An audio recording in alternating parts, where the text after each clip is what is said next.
नमस्कार साथियों, स्वागत है आपका हमारे YouTube चैनल में। आप छत्तीसगढ़ की किस जगह से हमारे समाचार सुन रहे हैं, कृपया कमेंट बॉक्स में लिखकर हमें जरूर बताएं।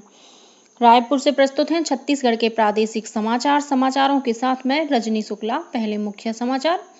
प्रदेश में लोकसभा चुनाव के पहले चरण के तहत बस्तर संसदीय क्षेत्र में छिटपुट घटनाओं को छोड़कर मतदान शांतिपूर्ण तरीके से संपन्न हुआ। 63% से ज्यादा मतदान होने की खबर। बीजापुर जिले में यूबीजीएल में विस्फोट होने से सीआरपीएफ के एक जवान की मौत। चहका क्षेत्र में हुए आईईडी विस्फोट में एक जवान घायल। प्रदेश में लोकसभा चुनाव के तीसरे चरण के तहत नामांकन दाखिल करने के अंतिम दिन तक 209 उम्मीदवारों ने भरा नामांकन।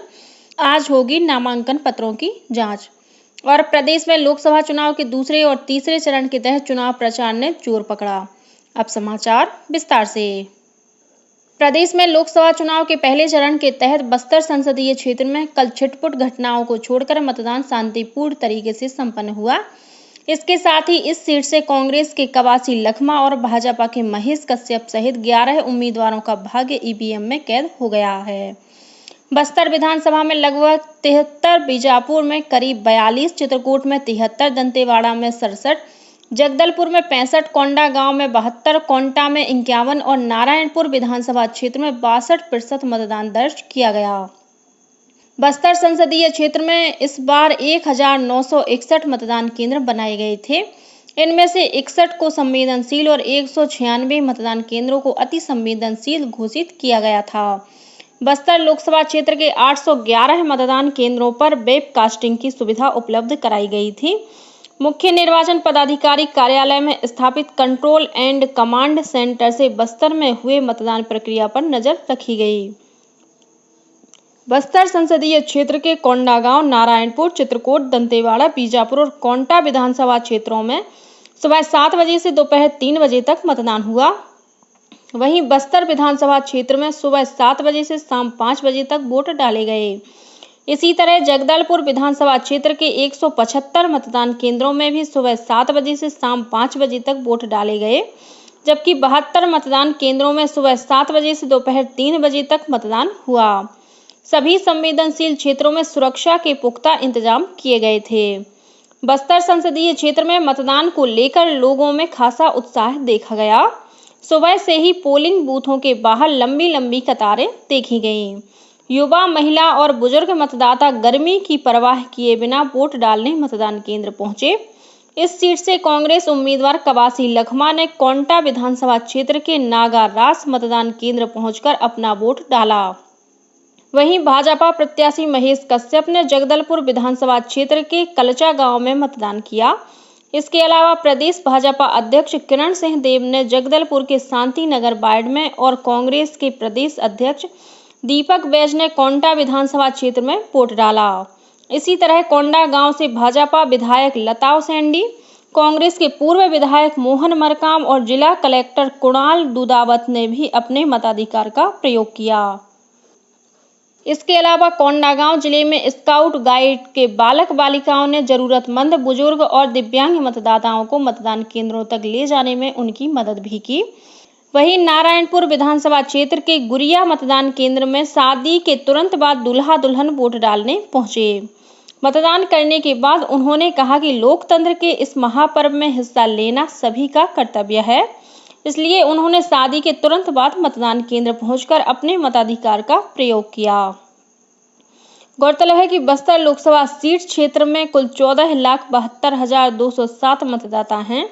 इनमें करीब 7,71,000 महिला और लगभग 7 लाख पुरुष मतदाता शामिल हैं। वहीं तृतीय लिंग के 52 मतदाता हैं।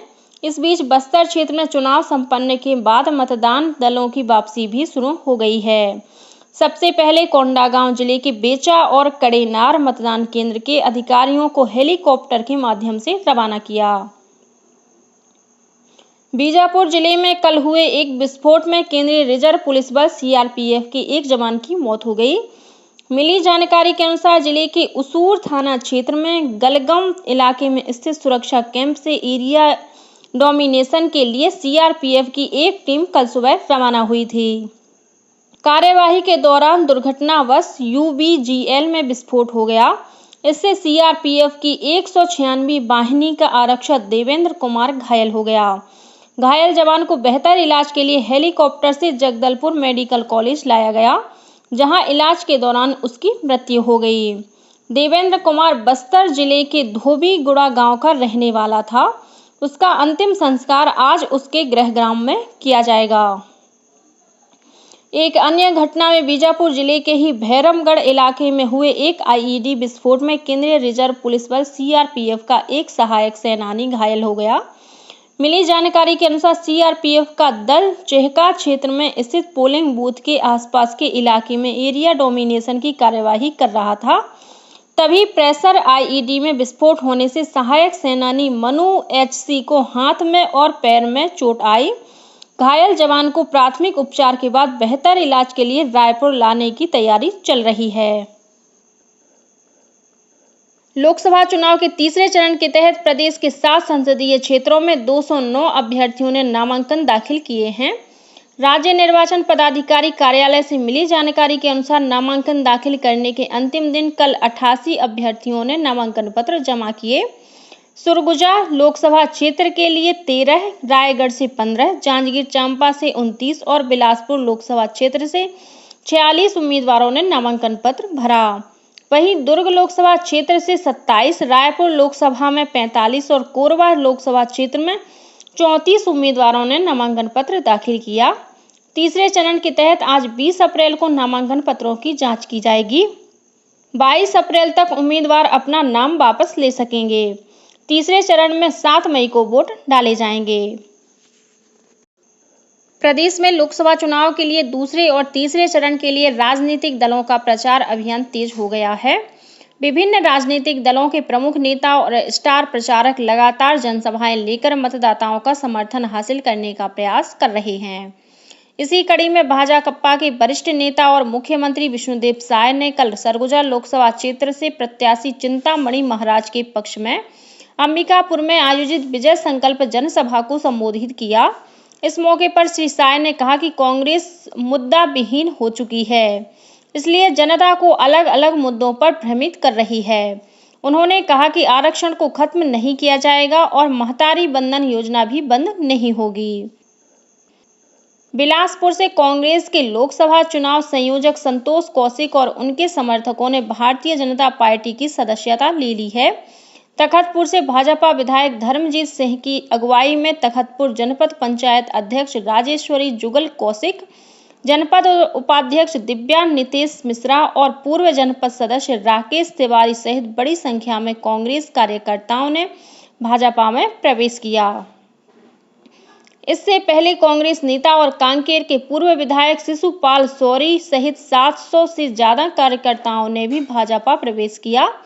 रायपुर स्थित प्रदेश भाजपा कार्यालय में आयोजित प्रवेश उत्सव कार्यक्रम में इन कार्यकर्ताओं ने मुख्यमंत्री विष्णुदेव साय और उप मुख्यमंत्री अरुण साव की मौजूदगी में भाजपा की सदस्यता ली। इस बीच कुछ पार्टी नेताओं के कांग्रेस छोड़कर भाजपा में शामिल होने को लेकर कांग्रेस संचार विभाग के प्रदेश अध्यक्ष सुशील आनंद शुक्ला ने कहा कि किसी के जाने से पार्टी को कोई फर्क नहीं पड़ता। उन्होंने कहा कि प्रदेश में कांग्रेस के 19 लाख से अधिक निष्ठावान कार्यकर्ता हैं, जो 24,000 बूथों पर तैनात हैं। उन्होंने कहा कि कुछ अवसरवादी लोगों के पार्टी छोड़ने से कांग्रेस की मजबूती और उसके चुनाव अभियान में कोई कमी नहीं आएगी। प्रदेश में लोकसभा चुनाव के मद्देनजर लोगों को मतदान के लिए जागरूक करने के उद्देश्य से अनेक कार्यक्रम आयोजित किए जा रहे हैं। इसके तहत राजनांदगांव जिले में स्थित एक कॉलेज में मतदाता जागरूकता कार्यक्रम का आयोजन किया गया। कार्यक्रम में जिला पंचायत सीईओ स्वीप की नोडल सुरुचि सिंह ने कॉलेज के युवा विद्यार्थियों सहित समस्त स्टाफ को मतदान की शपथ दिलाई। इस दौरान कॉलेज के बीएड, बीसीए और नर्सिंग के विद्यार्थियों ने नुक्कड़ नाटक के माध्यम से मतदाताओं को मतदान के लिए जागरूक किया। इसके साथ ही विद्यार्थियों ने रंगोली और पोस्टर बनाकर लोगों से 26 अप्रैल को अनिवार्य रूप से मतदान करने की अपील की। वहीं मुंगेली जिले में राजस्व विभाग द्वारा कलेक्ट्रेट परिसर से मशाल रैली निकाली गई। इस दौरान अधिकारी कर्मचारियों ने हाथों में मतदाता जागरूकता संबंधी तख्ती लेकर नारा लगाते हुए लोगों को मतदान करने के लिए प्रोत्साहित किया। यह रैली ग्राम करही के हाई स्कूल मैदान में समाप्त हुई। नौसेना उप प्रमुख वाइस एडमिरल दिनेश के त्रिपाठी को भारतीय नौसेना का नया प्रमुख नियुक्त किया गया है।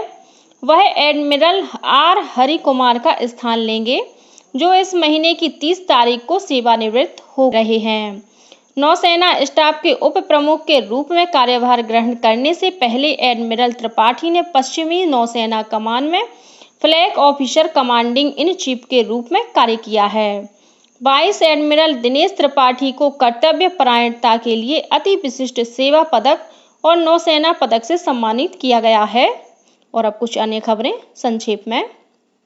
भारतीय जनता पार्टी के वरिष्ठ नेता और उत्तर प्रदेश के मुख्यमंत्री योगी आदित्यनाथ कल 21 अप्रैल को राजनांदगांव लोकसभा क्षेत्र के डोंगरगांव अंतर्गत ग्राम सागर में चुनावी सभा को संबोधित करेंगे। राजनांदगांव जिले के छुरिया थाना क्षेत्र में तेज रफ्तार मोटरसाइकिल के अनियंत्रित होकर गिर जाने से एक युवक की मौके पर ही मौत हो गई और 67वीं राष्ट्रीय शालेय क्रीड़ा प्रतियोगिता के तहत नेट बॉल स्पर्धा के लिए मुंगेली जिले के शासकीय विद्यालय मदकू के 2 विद्यार्थियों का चयन हुआ है। कृष्णा कुमार कुर्रे और केवरा यादव हरियाणा राज्य के रेवाड़ी में 26 से 30 अप्रैल तक आयोजित होने वाली स्पर्धा में भाग लेंगे। इसी के साथ छत्तीसगढ़ के समाचारों का ये बुलेटिन समाप्त हुआ। नमस्कार।